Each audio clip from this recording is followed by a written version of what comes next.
Hello. A favorite topic amongst book lovers is what are you reading this summer? And recently the newspaper The Guardian published this list of their summer book recommendations. And so it's been fun flipping through this and seeing what their editors recommend. There are a number of books that I've read and also loved, like Our Evenings by Alan Hollinghurst and The Land in Winter by Andrew Miller and We Do Not Part by Han Kan and Fundamentally by Nussaibah Younis. And there are also some other books that I'm looking forward to reading really soon, like The Emperor of Gladness and The Benefactors. But I also noticed that in the margins in orange, there are some recommendations from authors themselves, and a number of these authors are amongst my favorites. And so I thought I would go through and discuss the books that these authors recommend, partly just because I'm nosy. I'm that person on the train that's always craning my neck to try to see the title of books that people are reading. But also I just love to know what some of my favorite authors are reading. So I'm going to go through and give their comments about these books. And then if I have any of my own thoughts or feelings about these books. So starting with the great author Zadie Smith. And she says, for me, summer reading is all about immersion. 3 novels fully absorbed me recently. Flesh by David Szalay is a very smart and stylish novel about the 1% filtered through the life of a Hungarian bodyguard driver in their midst. And yeah, I read this book recently too and loved it and found it so immersive and skillfully written. And also Cece by Emmelie Prophete, out September 23rd. I mean, that's another good thing about looking through these author recommendations, because authors are often sent books far in advance. So some of these book recommendations are books that are coming out very soon and sort of tipping me off about them. And I've not heard of this book, Cece, before. And Zadie Smith says, it vividly depicts the slums of contemporary Haiti via a very online young sex worker who lives her best life on Facebook. Okay, that sounds really curious. And also, she recommends Dream Count by Chimamanda Ngozi Adichie, which features a series of unforgettable women trying to work out what love means. And Dream Count wasn't entirely successful for me. There are lots of great things in it. I know lots of people are talking about it. It's been nominated for a number of awards, but personally, I don't think it's her best novel.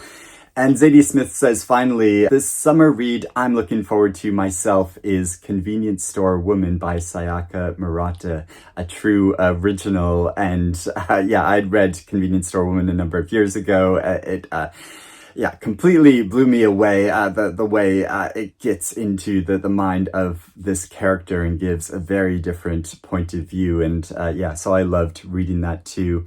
Next there is David Nicholls, who actually I've never read before. I know lots of people love his most recent novel, and I heard him read from it and I thought it sounded great, and I've been wanting to get to it, and I just haven't, for some reason, got around to reading it yet. But he says, I would recommend 2 books, 800 pages and a shade under 150, depending on what you can carry. Helen Garner's collected diaries, How to End a Story, are frank, gripping, and revealing about family, marriage, and the writing life. And I've not come across this before, but Helen Garner is an Australian writer, and she has published her diaries. A lot of people say that you shouldn't publish your diaries and that they should only be published posthumously, but she's published them while she's still alive, and so I think a lot of writers, but also readers, are reading this sort of for all of the inside details about her life.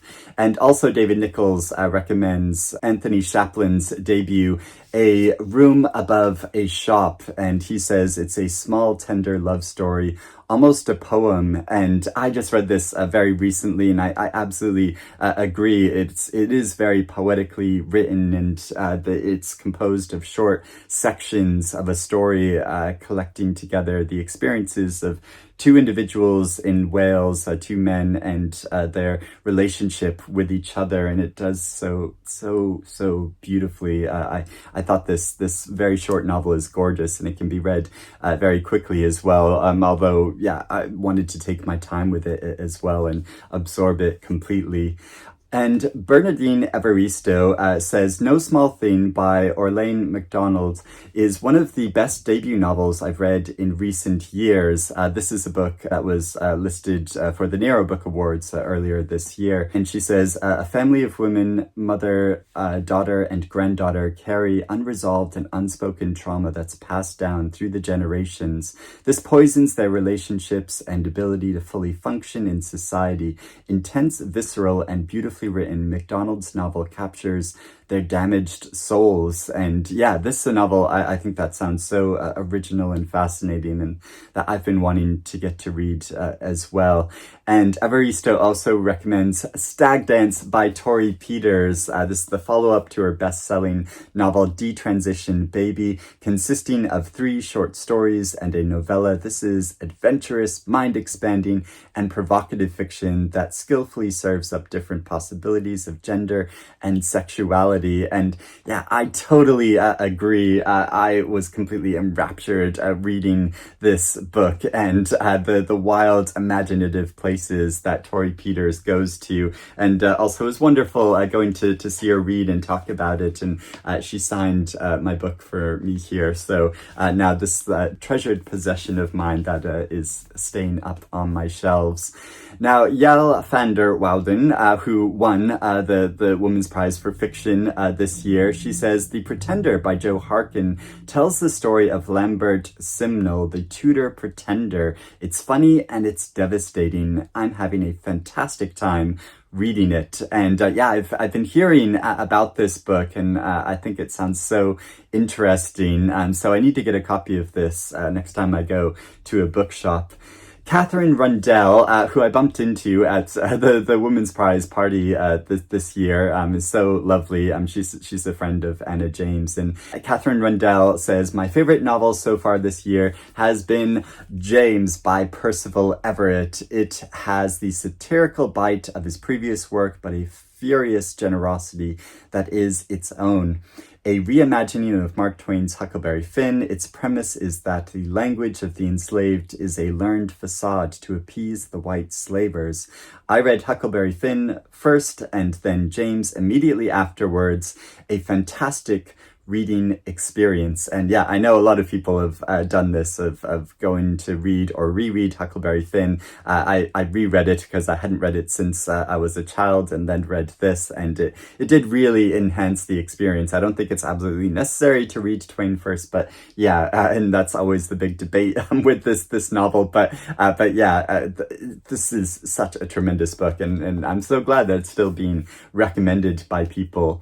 Now, Olivia Laing, who also has a novel out later this year. She says, I saved Gliff by Zadie Smith for the perfect moment, the day Keir Starmer gave his Island of Strangers speech. What a balm and a corrective then to read this propulsive dystopian novel about how to refuse the imperatives of fascism, how to stay open to strangers in all their guises, beautiful and visionary. And that is so gorgeously put and encapsulates this book so much. There is so much beauty and hope in this story, and love, but also really scary things that it's confronting as well. And I think it's so incredibly powerful. I was lucky to go see Zadie Smith read and talk about this book in a pre-publication event, and she signed my copy for me, where she says, for Eric, of course, love Zadie. And she also drew a little horse there, and yeah, she's just the best. Now, Olivia Laing also recommends, she says, reading about spy cops might not seem the obvious beach activity, but Disclosure by Kate Wilson is a gripping account of an environmental activist who discovered her former boyfriend was a police spy, a technique regularly used to infiltrate and discredit nonviolent activists. The most invigorating aspect of this disturbing book is how the women turned the tables piecing together evidence and eventually winning a victory in court. And yeah, I've read news articles about these incidents in the past, but yeah, I think reading Kate Wilson's book would be really fascinating to fully understand all of this. The author, Jonathan Coe, says, if you're heading to a British seaside town this summer, the book you should take with you is Birding by Ross Ruane, which was longlisted for the Women's Prize for Fiction this year. And he says, set in a desolate, unnamed resort where the pastel facades of Victorian buildings crumble like stale cake after a party, and the pier boasts a helter-skelter crusted with the of guano. This is the bleak but hopeful story of Lydia, once one half of a fleetingly successful girl band, piecing her life back together in the face of falsely remembered trauma. Ruane is a marvelous writer whose prose glitters with perfect metaphors and wincingly caustic one-liners. In fact, you should take this on holiday, wherever you're going. And that's really interesting to hear his opinion about this, because I've heard mostly only negative things about this book after it was listed for the prize, and there was a lot of befuddlement by readers who were reading it or had read it and were really confused about its being listed. But so it's interesting to see an author recommending it so wholeheartedly. And Enright says, literary biographies are a great choice for the summer. I raced through Frances Wilson's whip-smart Electric Spark, The Enigma of Muriel Spark.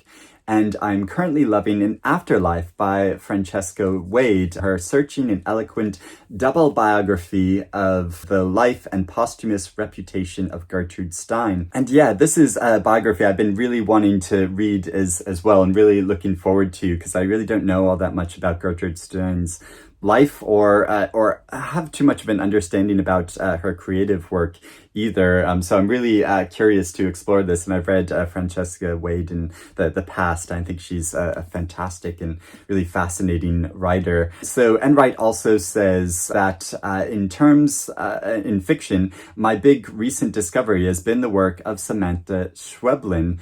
Good and Evil and Other Stories is coming out in August, and they are just stellar. Extreme, uncanny, and beautifully controlled. Also, there's a backlist for me to catch up on. Time to clear a new space on my bookshelf. And I love to hear an author sort of discovering a new to them author and then wanting to read all of their back catalog as well. I think that's really lovely and wonderful. Samantha Harvey, the winner of last year's Booker Prize, says Abdulrazak Gurnah's Theft is complex in its themes of class and entitlement, but it's also fundamentally a piece of great, satisfying storytelling to lose yourself in. And yeah, I've been really wanting to read this book, and I haven't got a copy of it yet. So that's another book that I need to pick up from the bookstore next time I go there. And Samantha Harvey also says Katie Kitamura's latest novel, Audition, is slick, sharp, strange, and singular. I love her work. She's a writer who can conjure intrigue from the scantest detail, and you'll gulp this novel down in one in-breath. And I read this novel recently with my online book club. We've been having lots of discussions about it. There have been many opinions about it and so many points of view about the meaning of this story and how it all fits together. And yeah, so it's definitely a book that provokes a lot of discussion, and that's really interesting in that way. But also I can understand how it might be really frustrating for some other readers. So yeah, it's a book that I'm always curious to know what people think about this book. Now, there is also Colm Toibin, and he says, more than a quarter of a century ago in Sydney, I caught a glimpse across a room of the novelist Helen Garner and her companion, the novelist Murray Bale. I could hardly imagine that I would become obsessed with both of them, courtesy of Garner's marvelous How to End a Story collected diaries, all 800 pages of it. This diary begins by registering what is ordinary, how days are, what it is like to be a writer, a daughter, a mother, a lover, a citizen of Melbourne. Part of it is a doomed love story, and so it's great that there are now 2 recommendations for the diaries of Helen Garner, and that makes me even more curious to read it. And he also goes on to say, so I've also been reading some of the writings of the object of Garner's attention, 3 short books by Bale, Longhand, A Writer's Notebook, Notebooks 1970 to 2003, and his luminous and mysterious semi-novel called He. And I've not heard of Murray Bale before. I don't think so. Yeah, this author I might need to explore alongside Helen Garner as well. Now, Ali Smith, the great and wonderful and lovely Ali Smith says, it's a Muriel Spark summer for me. There's the first volume of her letters, edited by Dan Gunn. I can't wait to read it. Brand new right now is Francesca Wilson's truly amazing biography of Spark's formative years and work, Electric Spark, The Enigma of Muriel Spark. So that's 2 recommendations for Electric Spark as well by these different authors. An electrifying work in itself, often as mazy and gripping as a psychological thriller and as unsettling, sharp, and playfully uncanny as a piece of Spark's own fiction. It's also one of the most revealing books about societal post-war paranoia and nervous fracture I've ever read. And I've read novels by Muriel Spark before and really enjoyed her work. I think she is a really fascinating author. I went to see her read once before she died. I think it was when her last novel came out, and she gave a reading from it, and that was really fascinating to see. So I'd love to learn more about her life and her work, and it'd be curious to look through her letters as well by Ali Smith. And Ali Smith also says, my other summer recommendation is also a touch of Sparkian in a world distracted by fakery. Nell Stevens' marvel of a novel, The Original, a story of creativity, legacy, and real worth, is full of narrative cunning, narrative goodness. What a very good heart it has. And I've just briefly seen mention of this book before, The Original by Nell Stevens, but having a recommendation from Ali Smith, it definitely puts it high up on the list. Another book, I have my whole shopping list now that I need to take next time I go to a bookshop. And Sarah Perry says that Sarah Hall's new novel, Helm, out August 28th, is incandescently good, even by her incandescent standards. It spans thousands of years up to the present day and concerns the Helm wind, a phenomenon that blows down from a Cumbrian hilltop and wreaks mischievous havoc. There are meteorologists and Stone Age women, visionaries and peculiar, unbiddable girls, and terrifying medieval priests. It is sexy and funny and erudite and strange, and the prose is dizzyingly good, up there with her best. This is really curious to hear, because with Sarah Hall's work, I've always felt a bit mixed about it, and never quite fully got into her work before. So maybe this new novel, Helm, will convince me about Sarah Hall. And Sarah Perry also says, I'm also looking forward to reading Mick Wright's Breaking, How the Media Works When It Doesn't and Why It Matters. Wright is always excruciatingly funny and righteously indignant. This promises to be all those things and more. And finally, the last author I want to mention is Nussaibah Younis, who wrote novel Fundamentally, which was shortlisted for this year's Women's Prize for Fiction. And she says, Jen Began's clever, hilarious, and absolutely bonkers novel, Big Swiss, will have you laughing out loud and questioning everything you think you know about trauma. Greta, a middle-aged woman fleeing her past, takes a job with therapist transcribing his therapy sessions. But this is Small Town Hudson, and Greta soon bumps into voices she recognizes when she develops an obsession with Om's sardonic and larger-than-life client Big Swiss. Shenanigans ensue. And yeah, Big Swiss is a novel that I know a lot of people were reading and loving. Was it past last summer or the summer before that? But it's one that I kept meaning to get to and just never read for some reason. But I've heard it's a very funny book. So I think this would probably be a very great summer read.